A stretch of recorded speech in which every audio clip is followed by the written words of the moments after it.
department. So if any of the lectures on this course are rubbish, you've got to tell me and I'll fire them.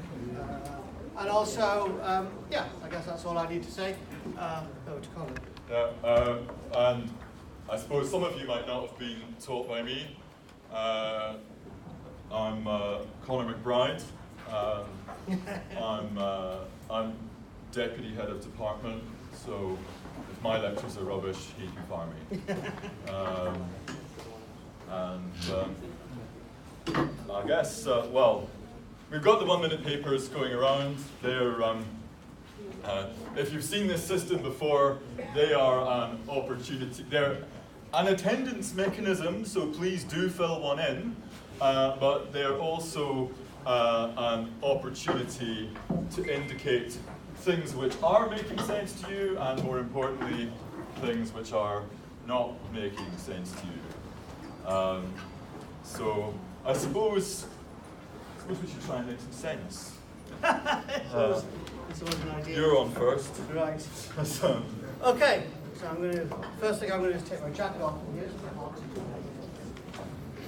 So, I'm going to tell you about the objectives for this class. So there are 3 objectives on the website for the class. Oh, let me tell you about the website for the class.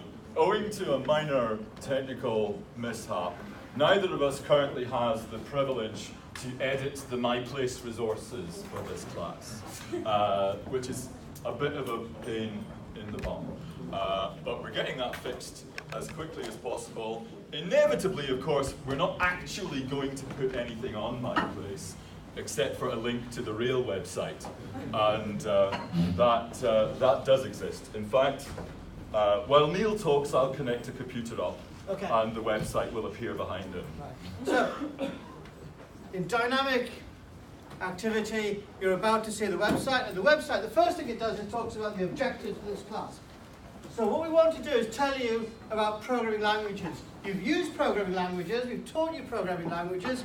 I think you've learned some Java, maybe some web scripting languages, some PHP, maybe some Python, maybe some Haskell. So you've used quite a few.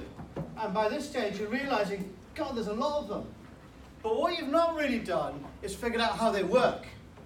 So, if you're going to write your own programming languages, and that's an interesting thing to do, and that's a valuable thing to do, what do you need to do?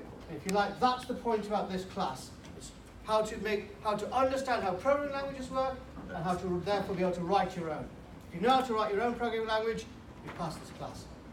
So in doing so, there's a number of different objectives. The first thing to understand is, when you see a program, either you've written it or somebody else has written it, what's it going to do? You might have an idea what it's going to do, especially if you've written it. I hope you've got an idea about what it's going to do. But what actually happens? So we're going to tell you about that. So that's what's called comprehension. Here we go. Comprehension. When you read a program, you've got an idea, that's your model, but what's going to actually happen when you run it? So in order to do that, you'll have to understand the actual programming language, how the programming language works. What does the computer do to the program that you've written? And so for that, we're going to talk about what programming languages are, how they are fit for purpose. All programming languages have to do various different things. How well do they do them? They all make choices. There is no one universal programming language. I guess, when we meet our first programming language, we think that is the language. Everything else is much the same. It's basically just this language. But as you learn more and more programming languages, you realize they're fundamentally different. Different languages for different purposes. So what are the choices that they've made? That's what we're going to teach you about here. Oh, that's gone. Yeah. So, under comprehension? Under critical thinking, you'll be able to look at a programming language and say, oh, I see, it needs to discharge this. It's doing it in that way. It needs to do this. It's doing it in that way. So all the common things that all programming languages have to do, choices are made in individual languages. And then the third objective is, well, if you understand what the things that programming languages have to do are, well, in different areas you might want to write your own programming language. So some programming languages are universal, like Java, you just use them in general for all sorts of different things. But if you're working in a specific area, you don't want a general purpose language. You want a specific language that does what you need to do. It's got special built-in primitives to do all the things that are important to your domain. So these are called domain-specific languages, and we're going to teach you about them. Okay, that's my bit. Yeah, so I pulled up this XKCD cartoon because it's actually my life. My father was a programming language implementer. He specialized in versions. I'm glad you said implementer. Of Lisp, which is a language that has lots of parentheses in it. And I picked up his toys when I was little, and that's how I became the person I am. So yeah, this really happened to me.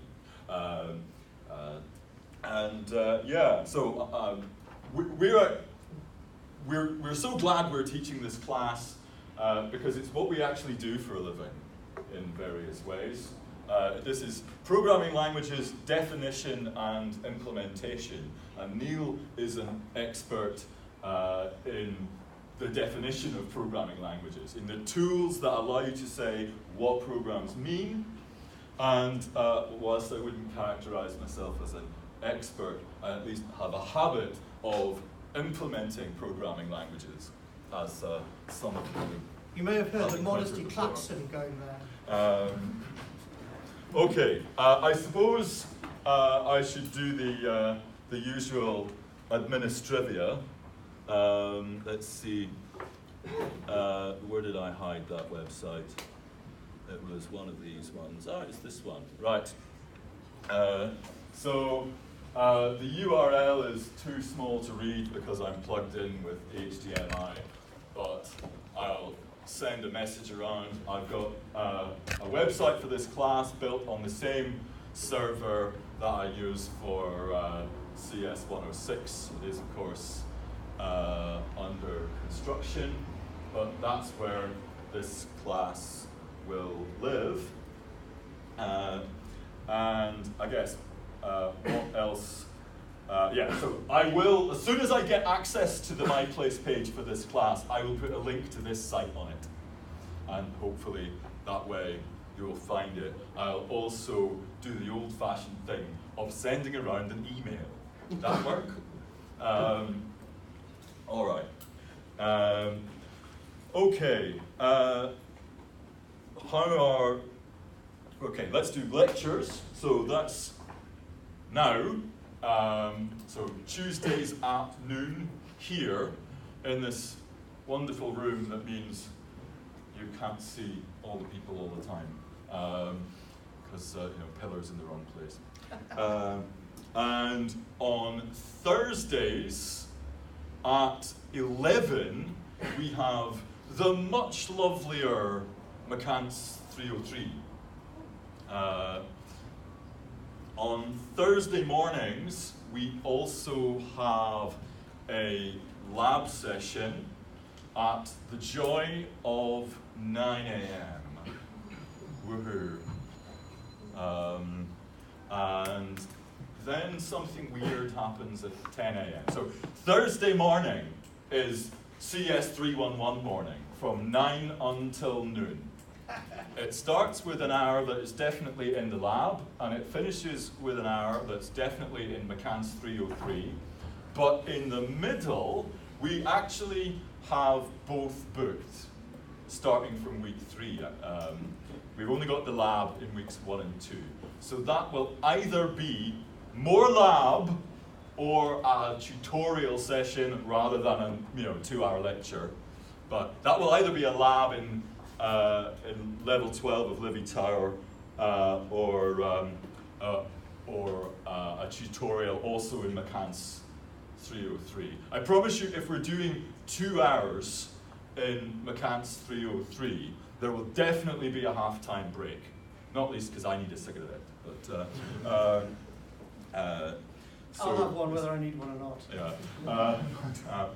Yeah. So we got this week. Actually, for the first 3 weeks of term, we're doing a 2-hour lab in Livy Tower level 12. Now, it occurs to me that there might be too many of us. If you have your own equipment, it might be sensible in the first instance to bring it. If we're too big for that lab space, then I'll try and get more allocated. It's one of these things where class sizes, a few weeks ago there were 60 people registered for this class and that would fit in those labs, and then more people arrived after the timetable had already appeared. So we might need to keep an eye on that.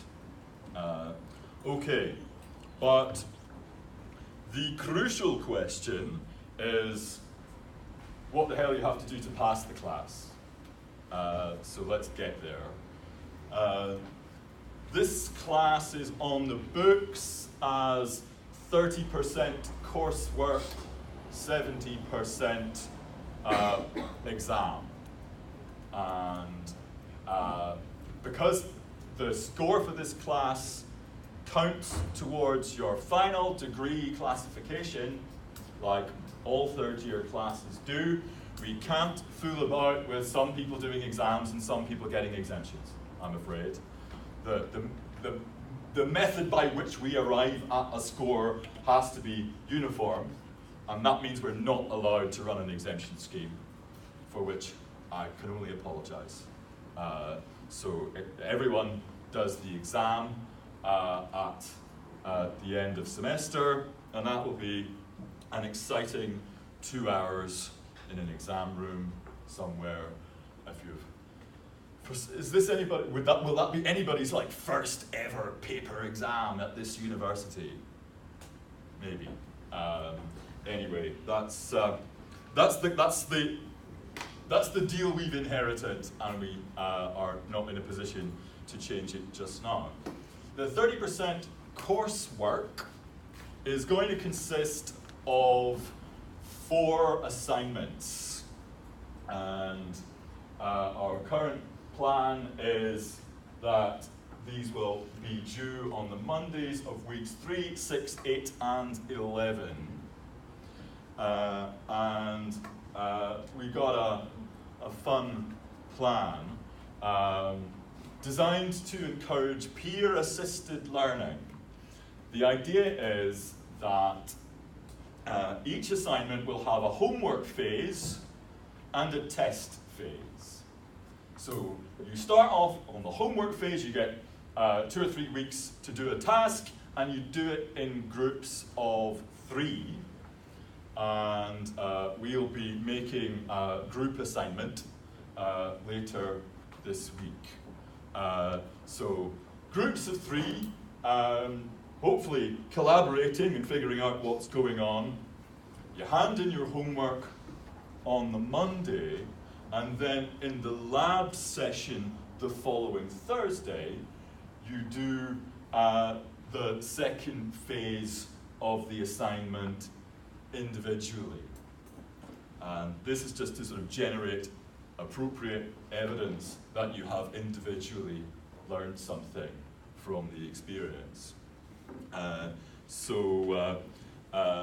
Generally speaking, phase 2 assignments, they'll not be wildly different from what was going on in phase 1.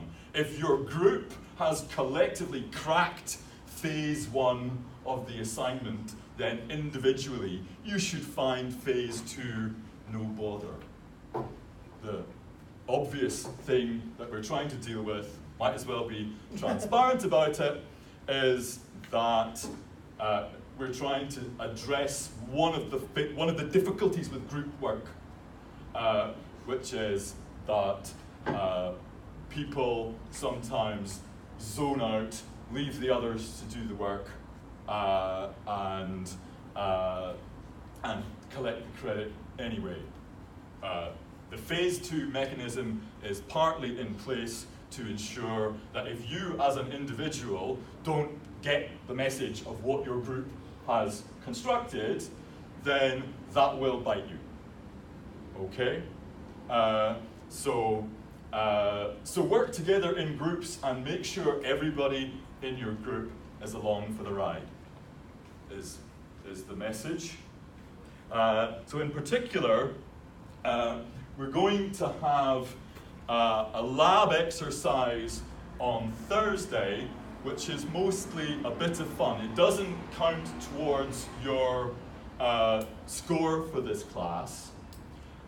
Its purpose is twofold. We're just going to explore, it's going to be like an online multiple choice or not very complicated quiz. And we're just going to explore what you currently know and what gaps there are in your knowledge, so that we know where to start from in terms of pitching material to you. And we're also going to use the results of that quiz to do the assignment of groups. So I'm afraid to say, sorry, you don't just get to pal up with your mates. We will construct a group assignment off the back of the results of Thursday's quiz. So that's the plan. 4 assignments, they're each worth a quarter. That will contribute 30% towards your overall score. And then there'll be a 2-hour paper exam at the end of the semester, which is your other 70%. Okay, everyone happy with that as the mechanism? I have a question. Yeah. So I remember we worked out when we'd give feedback or when we'd return the assignment, so we didn't put it on here. We will put it on here, but do you remember when we will give the feedback? Well, the plan is that the Thursday after, so there's phase 2 happens on a Thursday in a lab, and then the following Thursday we'll have a tutorial where we will give you collective feedback, but I hope by then you will also have had, if we can turn the marking around in a week, it would make more sense if you got the individual feedback before we did the kind of tutorial review of the exercise. So that's the plan. Okay, I guess we should actually talk about like what class is about. Mm-hmm. Okay. So using them. Click. Oh no! Just click there. Right. Okay. So this is, if you like, the first lecture. So what's the class about? So on the class homepage, there's something about objectives, which I spoke about a few minutes ago. So what does that mean for an actual programming language? So this is the general stuff that you need to understand about any programming language. All programming languages need to do something like these 1, 2, 3, 4 things. So I'll give you 4 things that we're going to tell you about programming languages, and they all have to do that in somehow. They might do other things as well, and they might do them in different ways, but all the different languages we speak about are going to have to talk about 4 things. So the first one is the syntax of the language. When you type a program in, you could type gobbledygook. You could type question mark X, exclamation mark 5. Now, that's not a program. But other things, you could type while X is greater than 5, do X equals X minus 1, something like that. That may well be a program. Sounds like a program, may well be a program. So, any programming language, when you type something in, the language is going to have to say, is this an actual program or not? So that's what the syntax is about. So as it says, when you write programs as text, how do you tell the difference between text, which might be programs, like a while loop, from any old nonsense, like the one I started with? So that's the first thing that has to happen. So what the computer is going to do is what's called parsing. It's going to take the string, which is a sequence of characters, and match it against what's called a grammar. So what makes an actual program isn't that it's a correct string. Strings are not really very interesting structured data structures. The actual definition of what a program is given by what's called a grammar. And so program, the programming language, is going to have to say which of the translate these strings into the grammar. If it succeeds, it's a well-formed program. If it doesn't, if it can't find a grammatical match, then it says no, this is just nonsense. And so what happens? So the result is a syntax tree. So if you like, the syntax tree is the abstract representation of the program. The concrete representation might be a string. It's not a very interesting one for reasons we'll cover later. What you really want to know is the syntax tree. And so that's what parsing does. Is there anything else to say here? Right, so we'll be talking about languages, what their grammars look like, how parsing works, and what the syntax trees consist for them.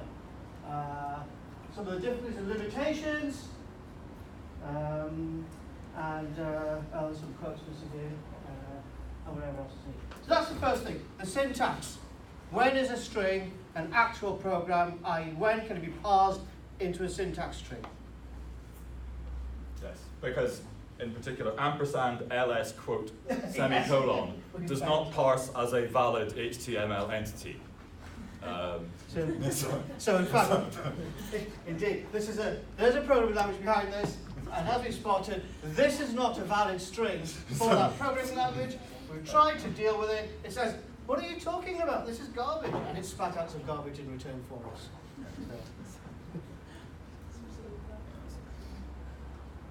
So we now have to go back and think, why is this not proper syntax? What is the syntax of HTML? Why have we not met that?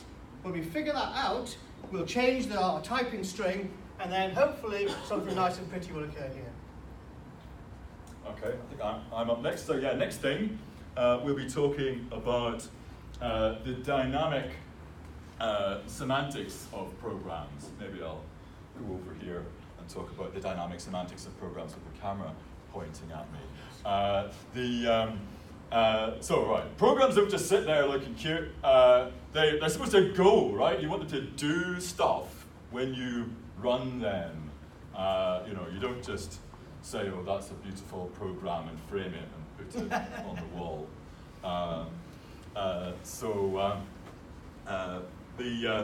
Once you've got past the is this a program at all stage, you need to be able to make it go, to explain what the different constructs of the programming language mean in terms of what they're supposed to do when you use them. So how programs run, what they mean in terms of computational activity is known as the dynamic semantics of programs. So dynamic as in about activity, about going, semantics as in meaning. When you write a program in, I don't know, the lambda calculus, if you remember the lambda calculus from last year, then how do programs in the lambda calculus go? They go by doing beta reduction. And similarly, when we have any programming language, we have to say how programs go. So we'd be looking at systematic ways to specify what programs are supposed to do when we run them at a high level, right? It's one thing. So how do we build an intuitive understanding of what a program is going to do? At this stage, you ought to be able to look at a program that's written in a programming language and think, well, I know how this programming language goes, so I've got a model in my head of what that program will do when I run it. What would be making sense there? We also had to think about how programming languages stop. I mean, when is the execution of a program finished? Essentially, when the answer comes out, right? So we have to think about, well, how do we characterize the ways of stopping? What constitutes reaching a value or reaching the end? So we'll be thinking about, how to characterize the machinery where, program comes in, churns away for a while, value comes out. And we'll be thinking about that in lots of different ways, because there's lots of different ways to do it, right? One way to do it is to talk about how the program makes a series of small steps, what a small step of execution would be, and then we have to characterize what finished looks like. And finished might just be, isn't able to make another step. We can also characterize the behavior of programs all in one go. We just say, here are the conditions for this program delivering this final state. And we can characterize, we can work in that sort of way as well. So this is about building a way to talk about what, in principle, the constructs of a programming language are supposed to do. That's called specifying the dynamic semantics.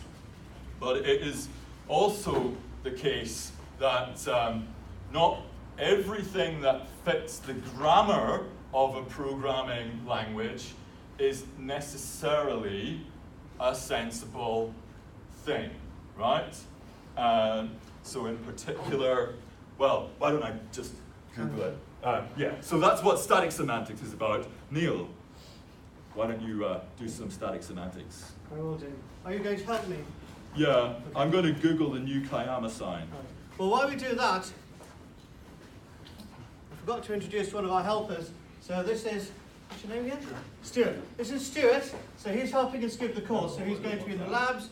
So he'll be your friend, and you can ask him lots of questions as well. Ben as well. And there's also Ben, but Ben's not here. You, Ben? Here, Ben?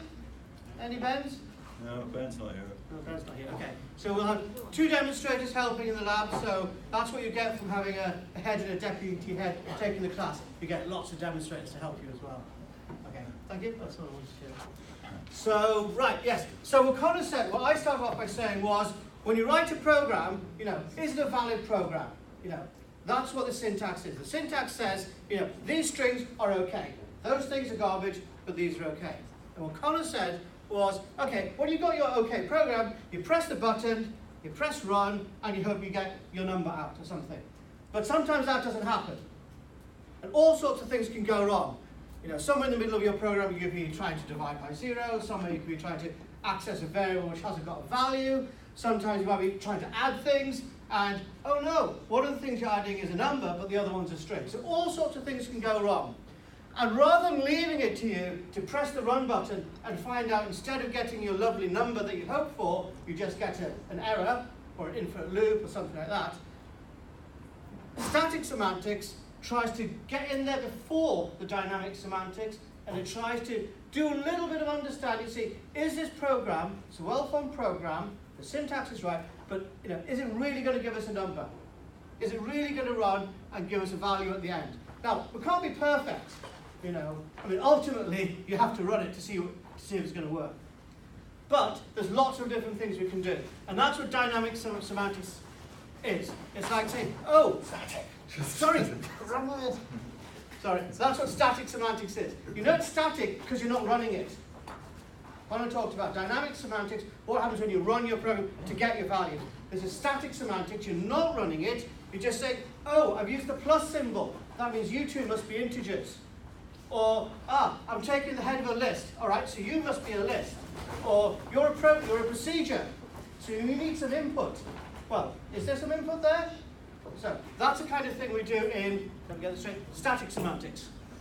You want to say something there? Yeah, well, I put this image up because it's, I think they are joking, right? So, yes. Yeah, so this is an example of sometimes even checking that, that the things you're adding up are all numbers isn't enough to produce a sensible outcome. And while this is just a fun joke from a cute little town in the States on their welcome sign, this really happens in real programs, right?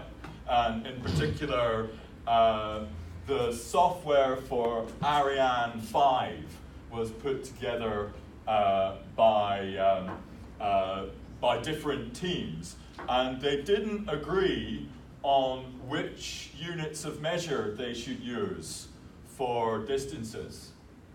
But they all just use a type of numbers, for distances, only they were communicating in completely different units. And Ariane 5 exploded seconds after it launched for exactly that reason. So fortunately, there were no humans involved.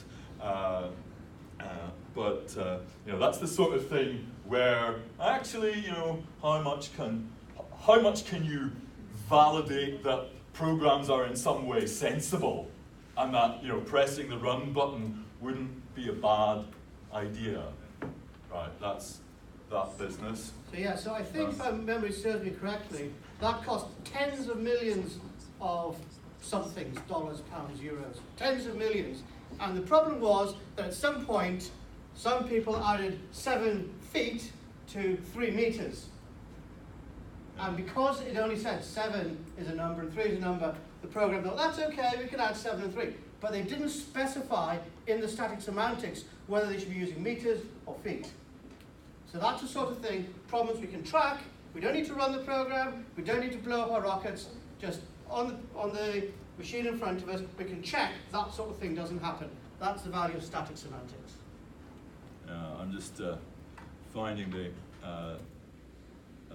next bit. So the fourth thing we'll be looking at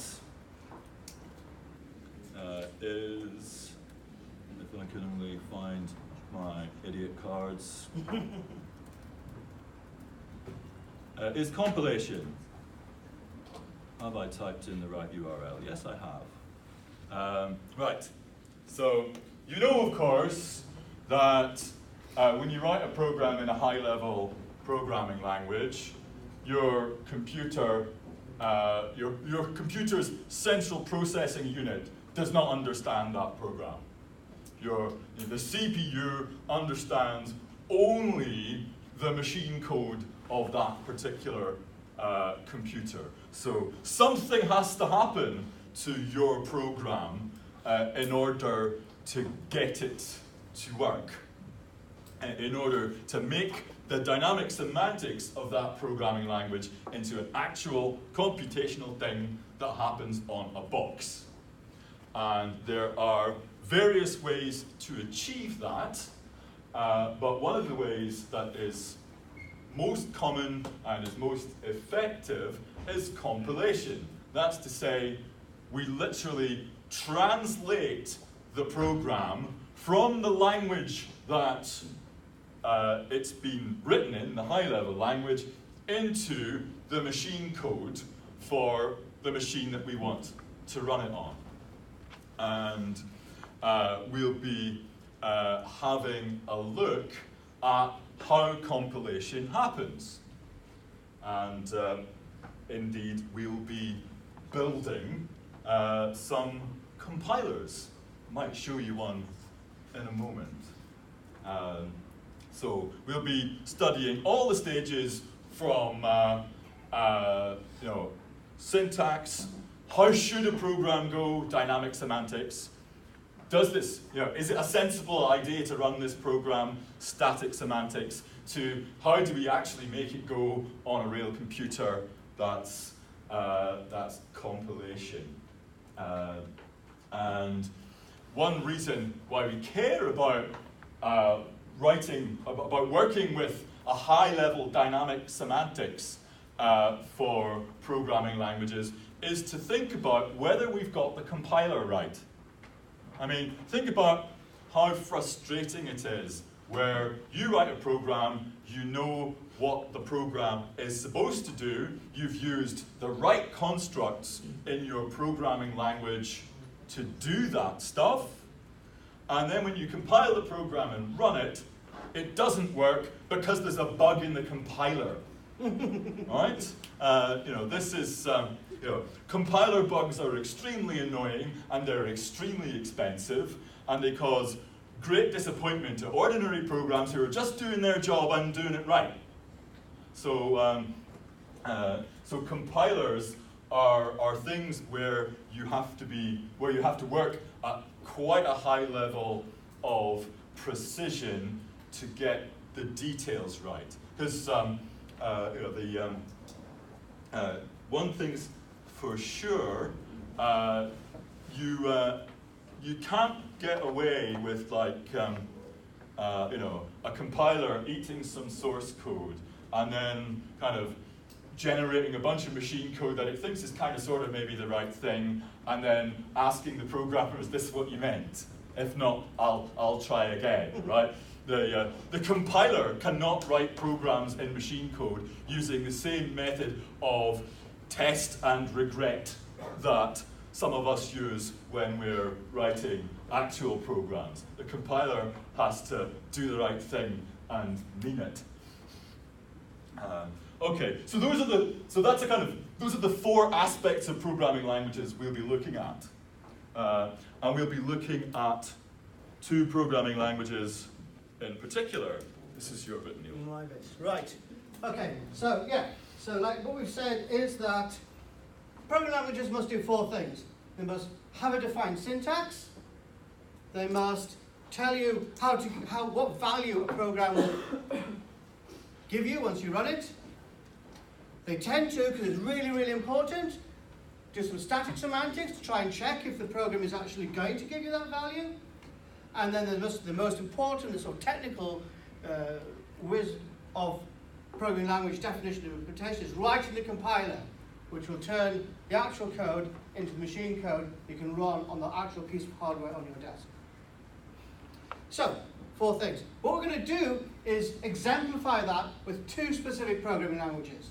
Now, we could choose big, huge programming languages with lots of libraries and lots of features and all sorts of stuff that's out there in the world. But, they're just too big.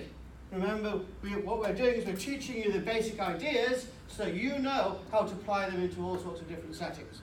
So the two specific languages we're going to use are, one's called imp and one's called lamb.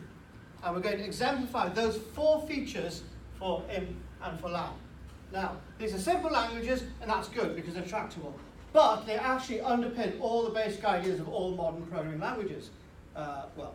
Most of the ideas of all modern programming languages. And that's why I've chosen them.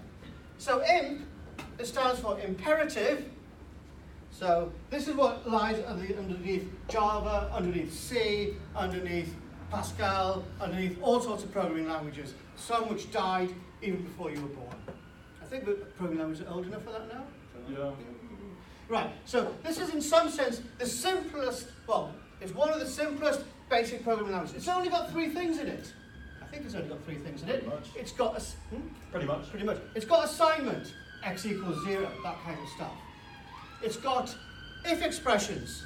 If something's true, do this, else do that. So you can have choices. And it's got while loops, so you can do things over and over and over again. And that's all you need for a programming language. And later on in your course, you'll actually find that in fact, every single program you can ever write can be written using just those three things. That's how powerful an abstraction it is. Now, you don't want to write your programs in this simple language because it doesn't have all the nice comforting features that make writing things easy, but it has all the features you need to write every single program. So we're going to go through syntax, dynamic semantics, static semantics, and compilation for this language imp. And it was due to Sir Tony Hall, who's a British computer scientist that Connor and I have known quite well, I guess? Yeah. No, maybe not quite well. Yeah. A bit. He came up to me once and said, I knew your father, rather like a Second World War general talking to a Second World War private. So, a First World War general talking to a Second World War private. Yes. So that's the first language we're going to use. Very simple, imperative. That basically, the word imperative, by the way, means imperative is like commands. In the English language, an imperative statement is a command. And that's what these things are. It's like the command is to set x to 0. The command is while this is true, doing something else. So it's all about commands. If you like, they're always about the state, and you're transforming the state. X starts off at 4, and you run your program, and x turns into 12. So that kind of programming language.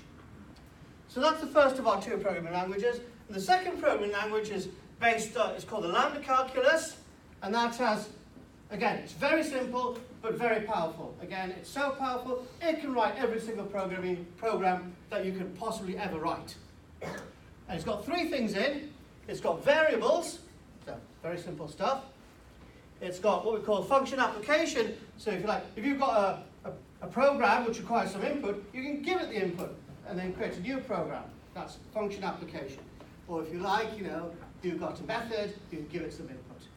And then function abstraction, that's how you actually create the programs which require input. So, if x is any number, let's do this to it.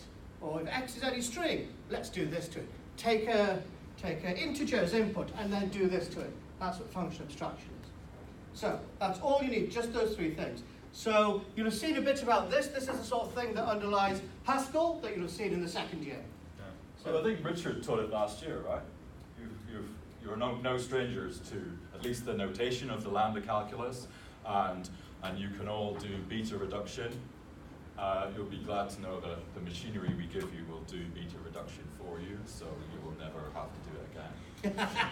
By the way, it's worth saying, so Richard Connor taught this class last year. You may observe that neither Connor nor I are Richard Connor. And this will, if you've not observed that yet, this will become apparent in the way we talk about programming languages. Secretly between us, don't tell Richard. He's a little bit 1970s. Given that this is 2010. No,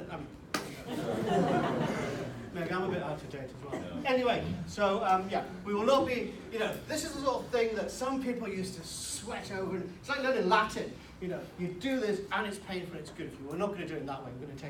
We're going to show you how beautiful it is. Anyway, so these are the two programming languages that we're going to use as examples running through this course. And then at the end of it, we're going to say, oh well, I wonder what would happen if we started beefing these languages up. So what would happen if, for instance, we wanted to add exceptions in? So, you've seen Java has exceptions, Haskell's got exceptions. You say, well, let's try and do this. But if we detect an error, let's try and do that. That's what exceptions are. So we're going to take these languages and try and see what we do to add new features. So you'll know the answer already from the first part. We have to say, what's the syntax of the new features? Right, how do you write them down?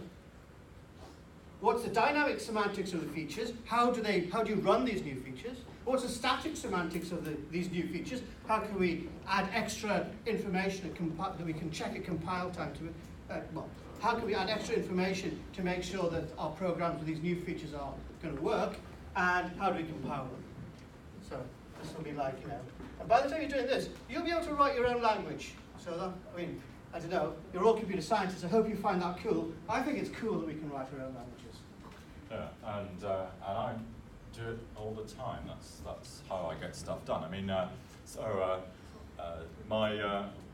My dad gave me a very useful piece of advice when I was little. Well, he gave me several, but the one that's printable is never solve one problem. If you're asked to write a program to do a job, you might end up having to do lots more jobs that are quite a lot like it. And, don't just pick any old programming language that's out there and start hacking. Think about what programming language would be really good for solving that kind of problem. And if that programming language isn't out there, make it. And then you've solved your customer's problem and also their next 700 problems. So programming languages are a really great tool for making a bunch of similar tasks easy to crack, right? When you have the power in your own hand to change the tools that you work with, right? Then you don't need to blame your tools anymore because you can make the good tools that you need to do a bunch of jobs. So in particular, one of the things that we're going to be doing in this class is building compilers. And compilers are, quite fiddly programs. They're quite difficult to write in ordinary programming languages. They're a bit of a nuisance in Haskell. They're a serious nuisance in Java.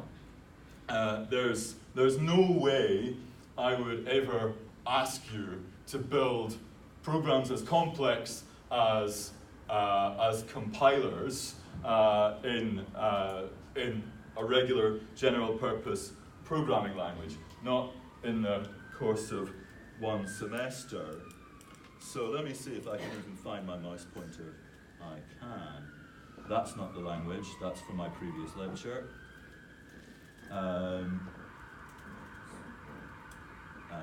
What am I looking for? I'm looking for this file. Isn't it the font bigger?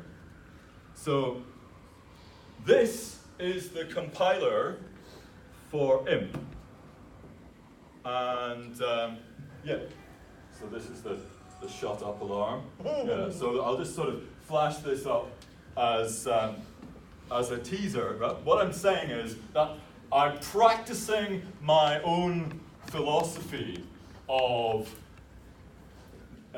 taking compiler writing as a difficult, specialized thing to do, which could be made much easier if you had a domain-specific language specially adapted to the what makes compiler writing a tricky business. So I've built a programming language for writing compilers in, and we'll be able to use my program to interpret your compiler compiling one of your programs in some programming language that we've cooked up. So this is IMP, and basically I write down the grammar of IMP. So for example, let's find here are the commands. Look, there's assignment, if, while, and various other bits and pieces. And then down the bottom of the file, I explain wherever, let me see where that's got to. This is the thing I'm looking for. Here's how to, this is a compiler for commands, which takes a command in a high-level language. So you can see we've got assignment here, and if here, and while there, and turns it into a bunch of funny-looking assembly language. You'll also be glad to learn that we're not going to be using you'll be sad to learn that we're not going to use a real assembly language for a real computer, just like I did in first year. I've invented a much simpler computer to target. This one's not called the tiny machine, this one's called the massive machine. And instead of having only 64 bits in it, it's got infinite amounts of memory. So we never have to figure out how to deal with out-of-memory errors. There won't be any. And each memory location can store arbitrarily large numbers. So we don't have to remember how to compute goddamn overflow, because there won't be any. And yeah, so the massive machine simplifies the process by meaning we don't have to deal with all sorts of annoying edge conditions and things that go wrong because computers are too small. It's only got 4 instructions, but the instructions are much more fun than the tiny machines are. So that's our compilation target, a really simple machine with a really simple assembly language. And we've got a domain-specific compiler writing programming language, which will hopefully let us get at the ideas behind compilation. Okay, we better stop there, Neil. Yeah. How do we end lectures? We collect in the 1-minute papers by placing a box at the door.